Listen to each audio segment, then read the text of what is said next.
ये हमारे उस्ताद खलील अहमद हैं। देखिए ये अपने हाथों से मक्खियाँ हटा रहे हैं और ये शहद लगा हुआ है यहाँ पे। हाँ, ये छल्ली इसने बनाई है और ये बाकी छत्ता जो है ना ये खाली है और ऐसे लगता है छत्ते के ऊपर जैसे ये कुछ लिखा हुआ है।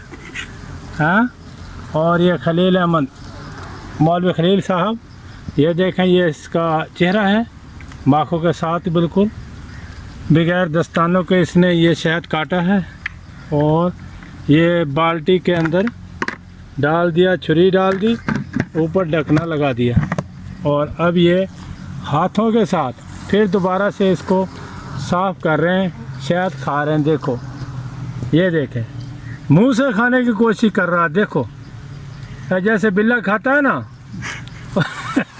ये देखो ये मक्खियाँ मेरी तरफ ला रहा है। देखो ये मेरा उस्ताद है, अब ये शागिर्द को डरा रहा है। ये देखो, ये देखें, और अब शागिर्द तो नहीं ना डरता उस्ताद के आगे। ये देखें, बंद कर। अब उस्ताद साथ बैठा हो और शागिर्द जो है वो डर जाए, ये तो बात गलत है ना।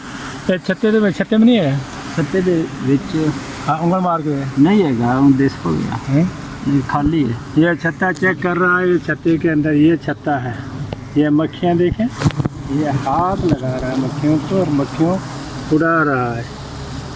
बस बड़ी वीडियो। अब ओए एक मिनट, ये देखें, ये यहाँ से इसने शहद काटा है इस जगह से। ये जगह जो है यहाँ से इसने शहद काटा है और ये टक नज़र आ रहा है जहाँ से शहद काटा गया है। छोटी छोटी चाहिए और ना बना। ये लो जी, ये है खलील अहमद हमारे उस्ताद। ये हमारे उस्ताद खलील अहमद हैं, इसके पास ही हम बैठे हुए हैं।